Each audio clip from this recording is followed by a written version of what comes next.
Hi, everyone. Rob from Two Docs Talk, joined by my co-host Abbas. Today we have Dr. Ladan Hariri. She's a board-certified psychiatrist licensed in California, specializing in women's mental health. She completed her medical training at Creighton University and psychiatry training at University of Southern California, USC. She has served as an associate professor at USC and has held clinical roles at Cedars-Sinai and Providence Mission Hospital, Laguna Beach.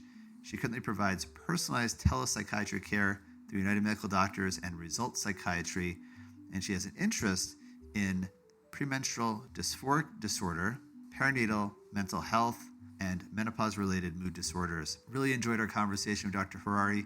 We're hoping to have her back for a second episode because there's so much to talk with her about. Also, she's writing a book, and we can't wait to see that. Also, wanted to update everyone on the status of our petition to stop Medicare from limiting access to telehealth coverage. So benefits for telehealth were extended through September 2025, but come October 1st, we're going to be back in the same boat with potentially Medicare beneficiaries losing that coverage unless Congress acts to keep the funding going. Our petition currently has just over 26,500 signatures. Thank you all for participating in that. And if you haven't signed it, we'll have a link in the show notes. And please share it.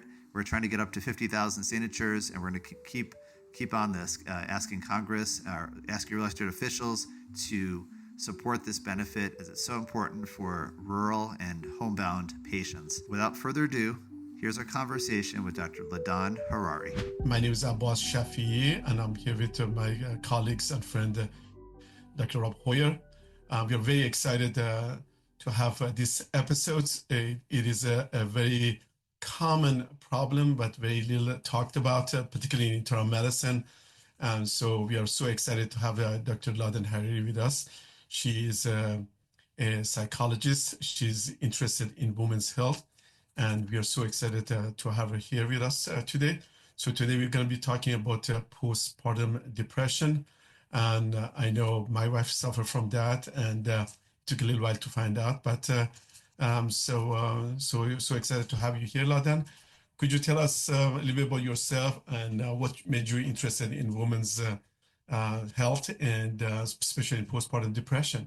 Yes, thank you so much for having me on today. I appreciate it. I am so excited to talk about this topic I'm very passionate about. So, I actually fell into it by accident. When I was in residency at USC, I had the opportunity to do the women's wellness track. That's when I thought that I wanted to do child and adolescent psychiatry. I didn't end up doing that, but I was exposed to maternal wellness and got to learn more about postpartum depression and anxiety and how it affects our patients. But I'm going to be completely honest. I really didn't understand. It's different when you're on one side of it, and then when I had my beautiful little boy back in 2020, I was a COVID mom. I actually suffered pretty severe postpartum depression and came to learn that there are very few safety nets for mothers. And I became very passionate about that. And when I started my concierge practice, I really put my focus on maternal wellness. There's very few maternal wellness psychiatrists that feel comfortable taking care of pregnant, postpartum, breastfeeding moms. So I've made it my mission to try to get the information out there and advocate. Could you define what is postpartum blues compared to postpartum depression and some of the mechanisms? I know it's kind of not really well known. What exactly is this condition?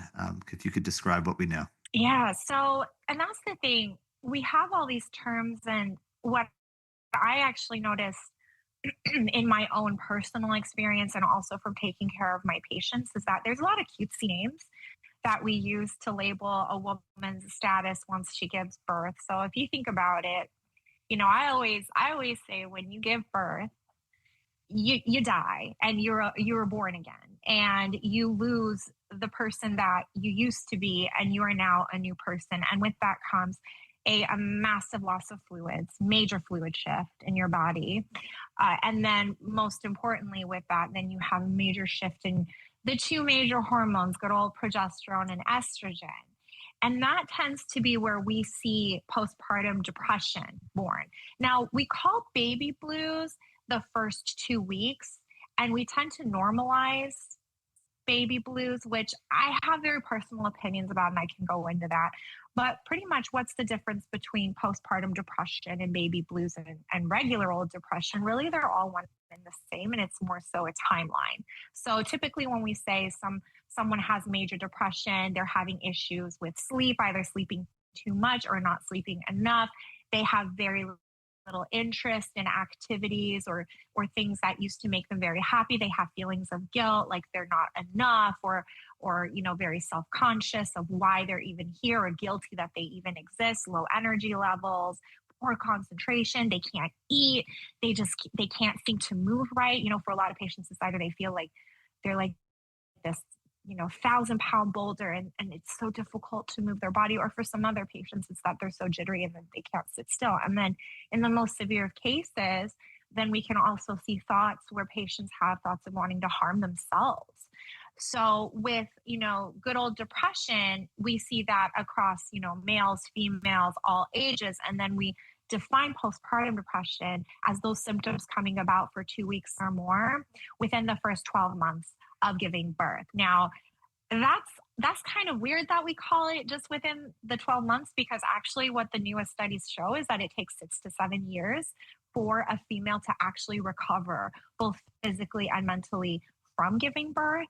So, if I have a woman that comes in and says, I have a 5-year-old and I've been struggling with depression, it's like, I'm still going to call it postpartum depression. I'll be honest with you, because if the symptoms really started after birth, then that's what we're going to call it. Baby blues is going to say that you're having these feelings within 2 weeks, and it's less than 2 weeks, and sometimes it's more just like a couple days. It's kind of a cutesy term, in my opinion. A lot of times I actually see I used to do consult liaison psychiatry, where I was actually taking care of patients in-house. Baby blues to me looks more like a mild delirium, where the mother is like kind of detached from reality. They're really sleep deprived. So there's a lot of terms that kind of get thrown around, and it's really mostly based on timeline. And there's also postpartum psychosis. I assume that is the severe cases. Is that correct? So scary. So that's the thing, postpartum psychosis. And like, if there's one thing for listeners, whether you're a clinician or you're a patient or you're a family member, to take away from this podcast is, if you see that the mother is actually detached from reality and she's having any sort of first rank symptoms of psychosis, for instance, feeling very paranoid, hearing things, seeing things other people can't hear or other people can't see, and really, really detached perceptually from reality, that's postpartum psychosis. That is a terrifying state for the mother to be in. And really the biggest concern is the safety of the child. So that's where you go to the emergency room or you call 911 immediately, because that mother is probably not going to be disclosing a lot of what's actually going on in her mind. It is very difficult for me to be convinced to let a mother go home when she comes into the emergency room or she comes into my clinic when she has postpartum psychosis. It's like, nope, we got to get you in. We got to fix this before you can, be with the baby, because that's where the really tragic stories happen. And it's not only affect the mother, it affect the child as well, and sometimes the family. Is that correct? It's so hard. And it's so hard on the families, because, when you have a baby, the whole world is just like, it is turned upside down. At least for me, it was, and I was a COVID mother. And everyone is so worried about the baby. And a lot of times they forget about mom, right? And the really hard thing for the baby is, especially within that first month, there's so much happening in terms of the baby just came out into this world where it's cold and it's loud and there's lights everywhere. And then the mother's not able to actually attach or bond with the baby. And that can have some serious implications on the child's development in terms of being able to hit those milestones, in terms of being able to just be a well-regulated child and adult. So that's why the sooner you're able to catch those symptoms and seek treatment, the better. Maybe could you go over some of the risk factors for these conditions? Absolutely. So, and when we look at risk factors, again, it's a spectrum, right? So, a lot of times what we see is a mother coming into pregnancy and she has a history of depression and anxiety. Maybe she's been on medication before, maybe she hasn't. Maybe she's been going to a therapist, maybe she hasn't. But that tends to be a big one is, clinicians, please always ask your patient, do you have a history of depression? Do you have a history of any sort of mental illness in your past? Does your mother have any history of having had postpartum depression or any sort of mental health issues? Either, again, it always ticks up your risk factor if it was within the postpartum period. It also kind of helps to look at the mother's mother, so grandmother, right? And see if there were also any major mental health changes that came about with menopause. Because that tends to tell you, oh, this is a hormonal related issue potentially. So, those tend to be my biggest risk factors for patients is if you've had it, then I have to keep an extra close eye on you. Another major risk factor is, again, the lack of social support or the lack of even like financial resources. So how often are you going in to see your doctor? How many people are in your support network to keep an eye on you and make sure that you are doing okay after the birth period? If you do have, someone to take care of baby while you go and catch a couple hours of sleep. Also nutrition. So I have a lot of patients, we live in beautiful Orange County here, and I tend to have a lot of mothers that will restrict themselves very, very, very badly during their pregnancy periods. And so then they are nutritionally not optimized for that postpartum period. And then all of a sudden their body is not only trying to recover from giving birth to a human, but is also trying to lactate to feed that human. So then again, it's like we are only so much. And if you're draining and draining and draining your body, something's got to give. So those tend to be the top risk factors that I see in my patients that come in with postpartum depression. What about substance abuse, like alcohol, casualty or drugs? And I'm sure that's plays a role as well, especially young mom. Absolutely. And I'm so happy that you asked that question. I did residency at USC, like I mentioned. So the LA County population, we had a lot of substance abuse in the patient population. So, you look at things like methamphetamine, cocaine, alcohol use, all of those things, whether you're going to be postpartum or not, they're going to set you up for a lot of mental health issues. But the other really, really interesting twist is also patients that say have bipolar disorder or had depression and they were on medication, and then they will go to their OB-GYN, and OB-GYN says, oh, congratulations, you're pregnant. You can't be on any medication. And they stop their medications cold turkey. And I really, really, really want to make it clear that, yes, there are certain medications that are very big contraindications to pregnancy and breastfeeding, but there are actually a lot of medications that are not a contraindication. Some of them also fall within the gray zone. That's an important discussion to have with your physician in terms of risk and benefit ratio. But as it is, a lot of my patients that come in, and even if they're not pregnant, but maybe they're planning to be pregnant and they say, I need to be on something that is definitely pregnancy safe. And I have some goodies in the drawer that, we can talk about and make sure that you have confidence being able to get pregnant while still maintaining your psychiatric health. What's the best thing for preventing some, we know beside the history and all of that, what's the best prevention so that the family and the mother be prepared for this? Mm-hmm. That's a good question. I would say optimize your village. That is easier said than done. I think, coming from the old country, in our culture, we have a very, very nice village. But in Western culture, and, if you're living in America, the village is very, very limited and sparse. And sometimes you have to pay for a village, right? Which is especially hard in these economic times. I think that the number one thing is really having social support. To be able to have somebody there that you feel comfortable saying, I am not feeling right. I am not feeling the way that I thought I would feel with this baby in my life. Or, excuse me, I am not sleeping. And I think I might lose my mind. And a lot of these things, we just kind of hear them. We just kind of laugh it off like, oh, you'll be okay. Don't worry. Eventually the baby will sleep. And it's important really to have that sounding board and to make sure that family members and support systems know that, it's really exciting when baby comes into the world, but don't forget about mom. And that's the number one thing that happens is we really forget about mom. It's so, like when she's pregnant, it's like everyone wants to rub the belly and everyone wants to, ask is it a boy and girl, and everyone's really excited and very concerned about, when you're coming down the stairs and things like that. You pop out the baby and all of a sudden you pretty much feel invisible. And, a lot of my patients will tell me that. So it is really important to have that social support system. It's also really important to kind of look ahead. I always actually tell a lot of my friends and family members to have appointments booked with a psychiatrist ahead of time.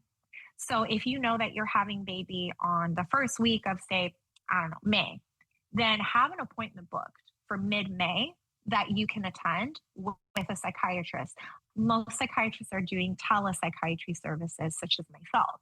So, you can either choose to use that appointment or not, but that's a really nice safety net to keep there. And the incident is a lot more common than people they think. Don't you think so? Mm-hmm. Absolutely. 1 in 7 mothers actually suffers from postpartum depression. And I think that number is actually very, very inaccurate. I think that the number would have to be a lot higher. It's actually really funny because I was speaking to a friend and she's had 3 babies back to back to back and said, oh, I've been so lucky with these 3 kids. I kept thinking, oh, with this next one, I'm going to get postpartum depression.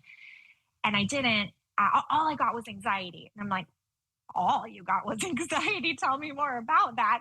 And, she started describing what to me, would be a situation where I would offer her medication if she was my patient. So we tend to minimize a lot of the symptoms and say, oh no, it's totally normal that you hate life. It's totally normal that you're not sleeping at all, even when the baby is asleep. It's totally normal. And it's not totally normal. So, if we can kind of have a shift in advocating that the period of time after having a baby, it can be a very beautiful time. I know for myself, I had such a difficult time with my first pregnancy because, again, it was a COVID pregnancy. I was working 3 full-time jobs during the pandemic, and I didn't even get a single minute off. I was a 1099, and actually, as I was pushing my baby out in between pushes, I was giving admin orders to my nurse over the floor for a patient going from the ER to the inpatient unit. So it's like we normalize these things and we say things like, oh no, I hate it when people say, mama, you got this. Oh no, mama, you got this. You're superwoman. But we're not superwomen. We're women.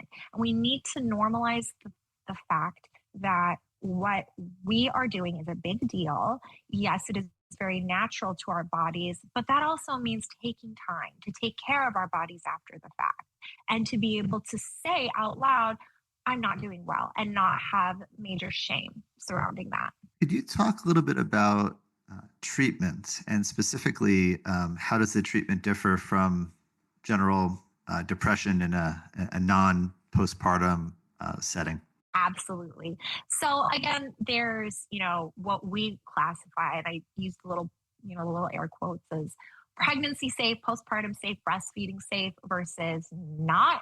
And what that really means, if you think about it, how many pregnant women in history felt comfortable being part of a study to determine whether a medication was safe or not?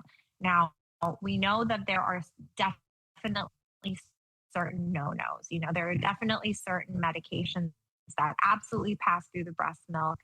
So, that's the other question is your patient breastfeeding or not? And I always, empower women, if you want to breastfeed, let's not tiptoe about it. Breast is best.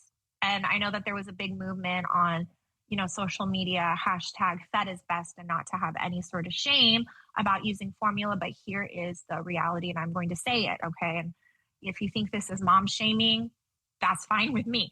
Breast is best. So that's the thing, is you're not in a situation where you say, oh, okay, I have to stop breastfeeding. No, you don't, because there are actually medications that we do have ample studies on that show that they actually don't pass through the breast milk, or if they do pass through the breast milk, it's actually in an inactive form and it's not going to affect baby in a negative way. In fact, what we do know specifically about moms that are pregnant and decide to go on antidepressants, Zoloft being, the goodie, is that babies born to mothers that had those depression and anxiety symptoms during pregnancy that end up getting medicated appropriately, the babies do a lot better.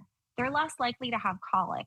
They're less likely to be anxious. They're more likely to hit their developmental milestones on time versus the babies that are born to mothers that didn't get medicated when they needed to be. I, for instance, had a very colicky baby. And I think about that. I really do think about that. Had I, pulled the trigger and had gone on medication when I was pregnant, which I really should have, then would my baby have not had colic? That would have been nice not to have, a baby literally scream at me for the first, I swear it was like, I exaggerate, but I swear it feels like it was for the first 2 years of his life. And, he didn't sleep very well. That's a whole other topic, the sleep thing, which, by the way, I'm writing a book on. I'm halfway done, so look out for it. Oh, interesting. Interesting. I'm really excited. Yeah, babies and We'll sleep. have you after that on so we can talk about it. What about the role of nutrition and hydration? What about the role of hydration and nutrition? That's a big one. So those big jugs that they give you at the hospital when you come out of surgery? I used to call that my best friend. And I was filling that cup up 5-6 times a day with water, because think about it again, hormonal imbalance and fluid imbalance.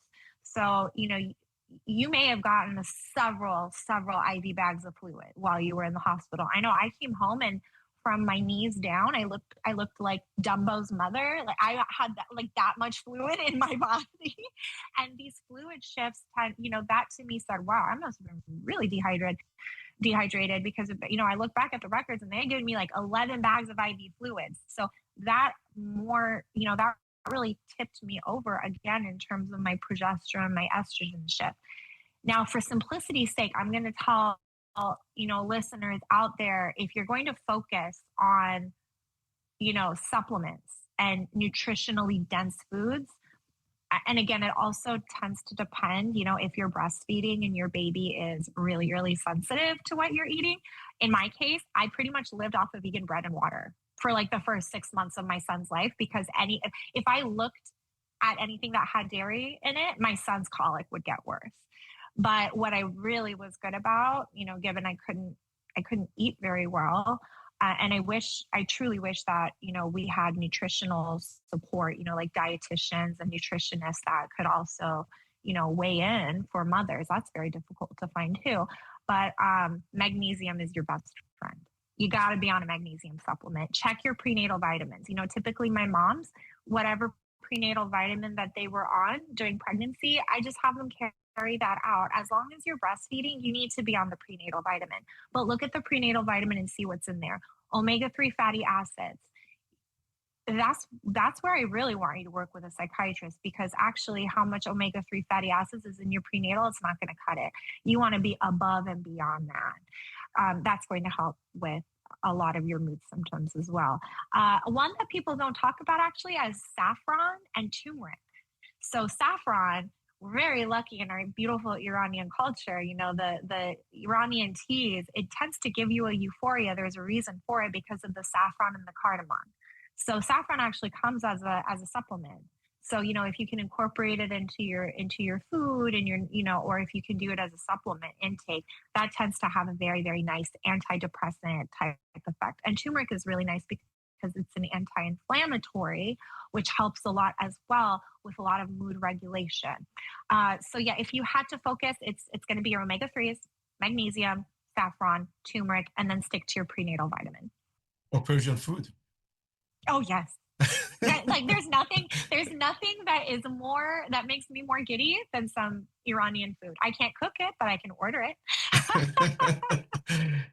Have you heard the 3-5 rules? 5 days in bed, 5 days on bed, 5 days around the bed? No, I haven't heard of this. Yeah, well, these are, of course, when my wife had babies, we had a bed, a room next to her. The lady was from Africa, and she was shocked that they come teach mom how to breastfeed or how to take care of herself, because this is because in here, of course, we are not a culture to there, but the older culture, people, grandmas, moms, they seen the thing. So it is like a routine. Some of the culture, they think that, 5 days, it takes your body to heal from the, uterus contraction, losing fluid, stuff like that. So, and bonding with the baby, the other 5 days, you stay in bed, but you move around, but still is bonding, feeding the baby. Then the last 5 days, you can go around, but still be able to rest enough that your body to recover from that. So this is some of the older culture, but in here, of course, the most they give you 2 weeks off from work, and then boom, you have to go back to Not work. even, Yeah, not it even. takes time. I So love that though. That you said it's five, the 5-5. You said yeah, 5-5-5 rule. 5 days in bed, 5 days on the top of the bed. I mean, you can and 5 days around the bed. So it's sort of simplified, but this. But anyway, but if you look at the older culture, of course, from one of my favorite thing when my family has babies is soup. They had made this special Yes, almond soup, so that yes. I would love that because I want to have some of that because it's so tasty and because it's very It helps a lot nutritious. with no, it really helps with lactation and also, the reparative process. Absolutely. Yeah, absolutely. And that's the thing, right? I think that, and again, I'll be the first to say it, Western culture does it all wrong. All wrong. All of it is wrong. Very, very blanket statement. Again, my book is actually about how much I disagree with the cry it out method and sleep training, which is a highly, highly profitable business in America. And really, where does that, we're the only country that does that. And,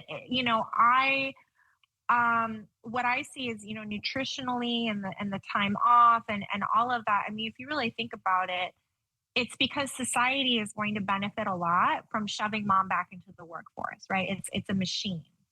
And who gets sacrificed in all that is the baby. And that's why, we say, oh, yeah, no, it's fine, mommy. You can go back to work. You can do it all. Daycares are great. Babysitters are great. Nannies are great. No, they're not. No, they're not. And again, it's very, very controversial that I say this. I know I offend a lot of people when I say this, but I'm going to say it and I'm going to shout it from the rooftops.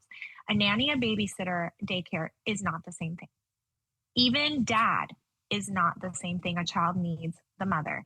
And we have enough studies over the years that say so. And when every other culture in the world is saying that, and their kids are a lot more emotionally regulated, far more than ours, there's something to say about that.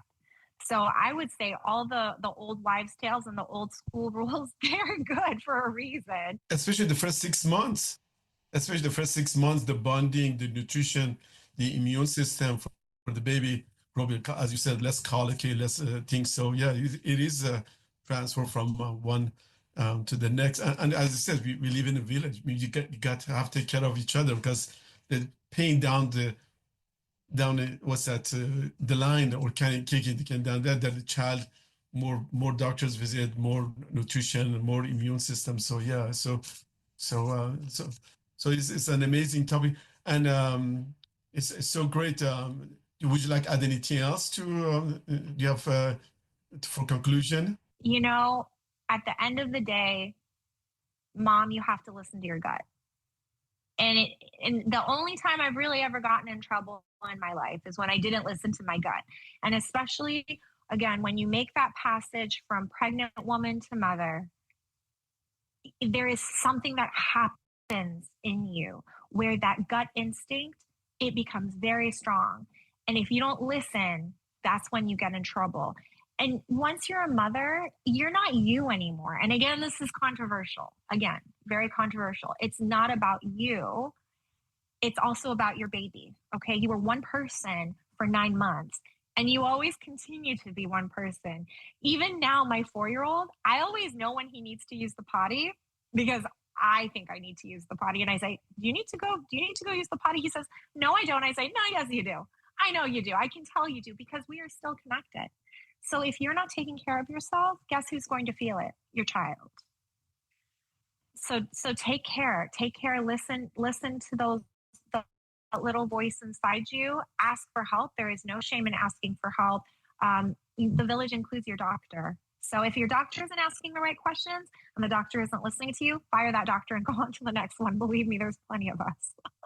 I particularly like your comments about the pre-booking of the or the booking of the physician visit prior to to the time it's needed. I think that's really smart, and I suspect that's the first time I'd ever heard that. Probably a very small percentage of people are actually doing that, but I think we need to get the word out. I think that's a great idea. I think so because it should be part of the protocol, don't you think?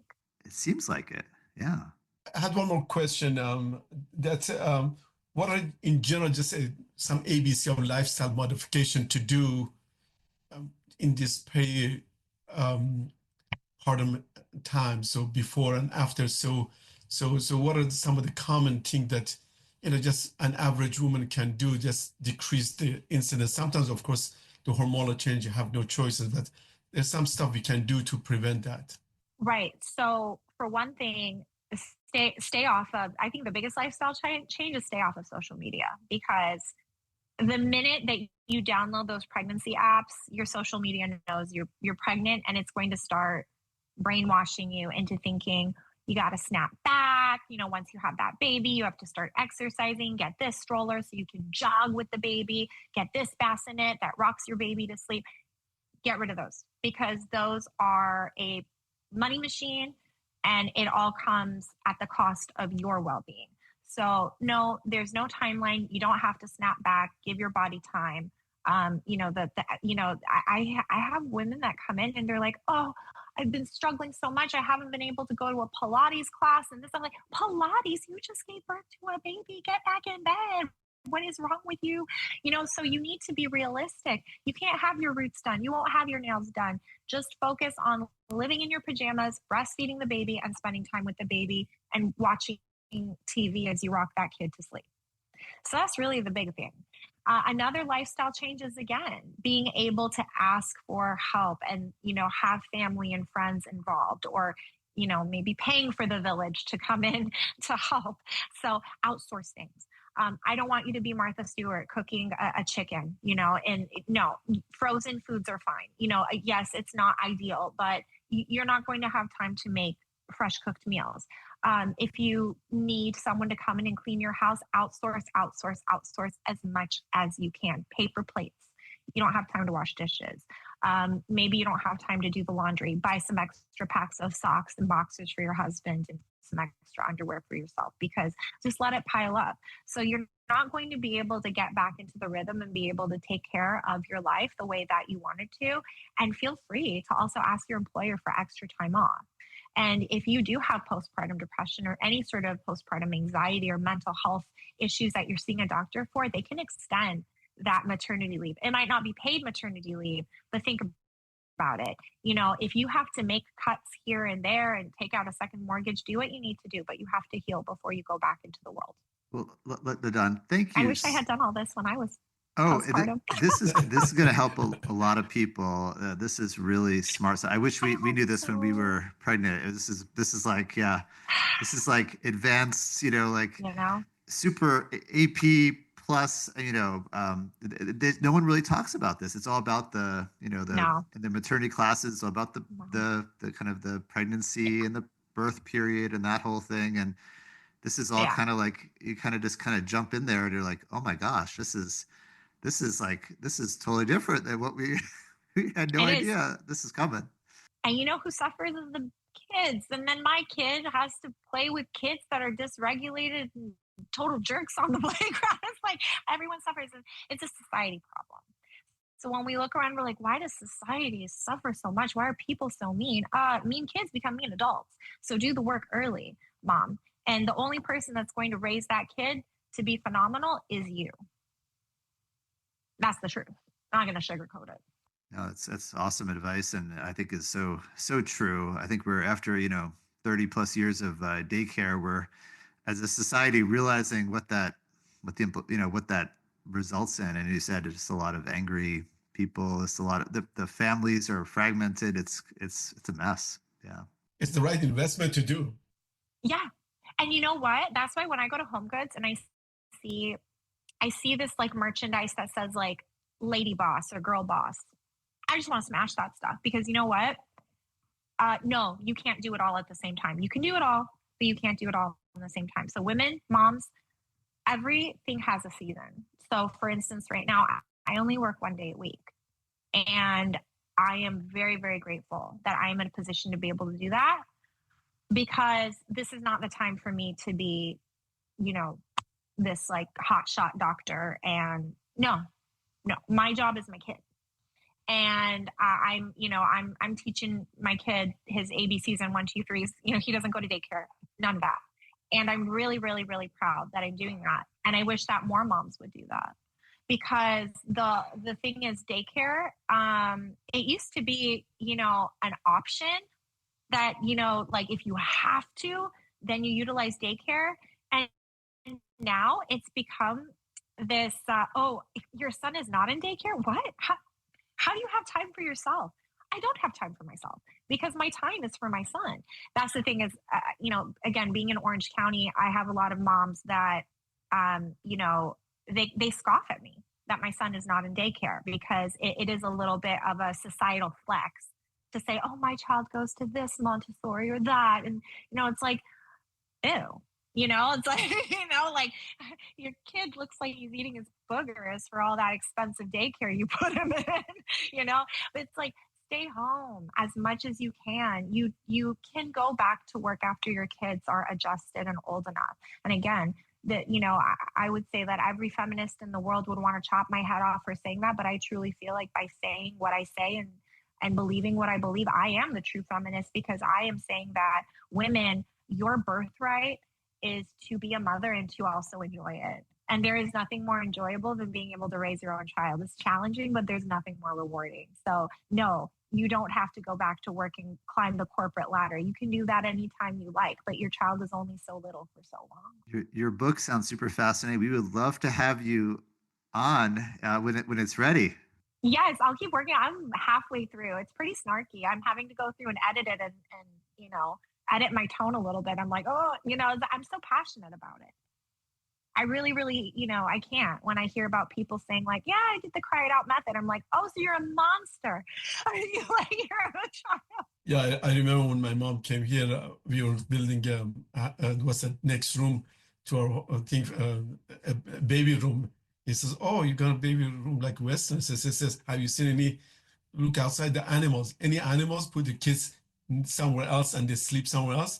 They always make sure best place near in the room so we can feel breathing, feeling they're loved and all of that. Says, this is putting room, closing the door, let them cry today. This is gonna this is horrible, and it gonna affect the babies for the rest of their life.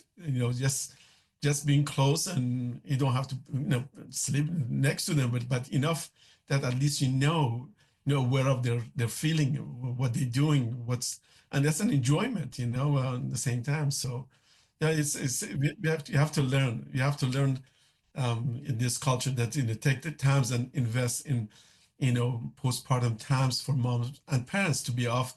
If you look at Europe, I mean, they really, it pays off to have and the end, you have more successful society, you have a better outcome, and they pay to stay instead of society have to put everybody in jail. Well, thank you very much. We really totally enjoyed this. agree. Yeah, we enjoyed that. Rob, do you have anything else? Just want to ask, how can our listeners find you? So if you want to be a patient through my concierge practice, you would find me at resultpsychiatry.com. That's RESULT psychiatry, PSYCHIATRY.com. Or you can find me through United Medical Doctors if you wanted to instead go through insurance. So either way, you can catch me. Wonderful. Happy to serve. And it sounds like you'll be out in the public domain here soon with your book. So I hope so. Maybe I'll be on Joe Rogan, and maybe I'll be at Barnes and Noble. But I don't know.